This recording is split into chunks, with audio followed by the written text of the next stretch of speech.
Hello दोस्तों, welcome to my channel legal facts. आज मैं आपको बताने वाली हूँ legal rights of women in India. औरतों के कुछ कानूनी अधिकार जो कि इंडिया में हमें प्राप्त है। तो women's rights can be broadly classified into two categories. दो हिस्सों में बांटा गया है वुमेन्स के राइट्स को।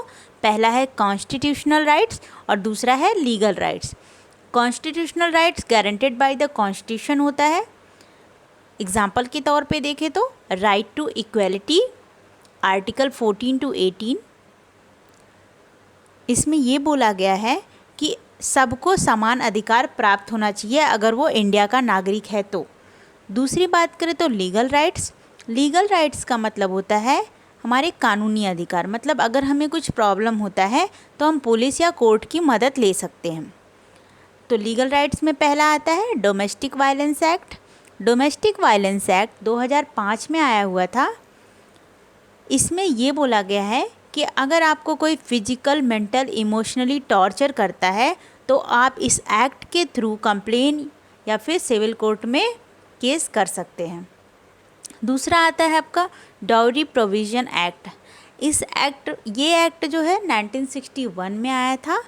इस एक्ट में ये बोला गया है कि आफ्टर मैरिज या फिर बिफोर मैरिज किसी भी औरत को अगर दहेज के लिए परेशान किया जाता है तो इस एक्ट के थ्रू आप कोर्ट की मदद ले सकते हैं।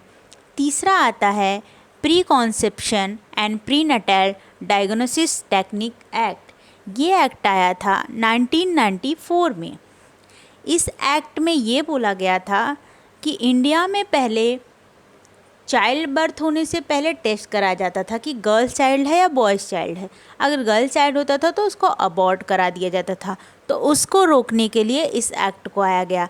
अगर बिना किसी रीज़न के आप चेक करवाते हैं तो आपको सज़ा हो सकती है। ये एक्ट में ये बोला गया है। उसके बाद आता है लीगल सर्विसेज अथॉरिटी एक्ट।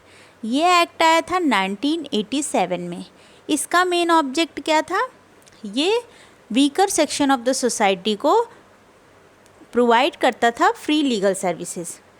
इसमें हर स्टेट को ये पावर है कि लीगल सर्विसेज का वो एक कमेटी बैठाएगा और अपने अपने स्टेट की वो मदद करेगा। इसके बाद आता है Hindu succession act. Hindu succession act 1956 में आया था। इसमें ये बोला गया है कि हर एक औरत को राइट्स होता है अपने पेरेंट्स की प्रॉपर्टी में हिस्सा लेना या फिर आफ्टर मैरिज वो अपने हस्बैंड या फिर फादर इन लॉ से भी प्रॉपर्टी की मांग कर सकती है। इसमें ये प्रोटेक्शन दिया गया है औरतों को। इसके बाद आता है sexual harassment of women at work place prevention provision and redressal act, जो कि 2013 में आया था। इस एक्ट में ये बोला गया था कि किसी भी महिला का किसी भी वर्क प्लेस पे, वो चाहे पब्लिक हो या प्राइवेट हो, कोई भी हैरेसमेंट नहीं हो सकता, चाहे वो सेक्सुअली हो, मेंटली हो या फिर फिजिकली हो। तो इस एक्ट के थ्रू औरतों को प्रोटेक्शन मिलता है। तो ये कुछ लीगल राइट्स है वुमेन्स इन इंडिया में। Thanks for watching this video. Thank you so much.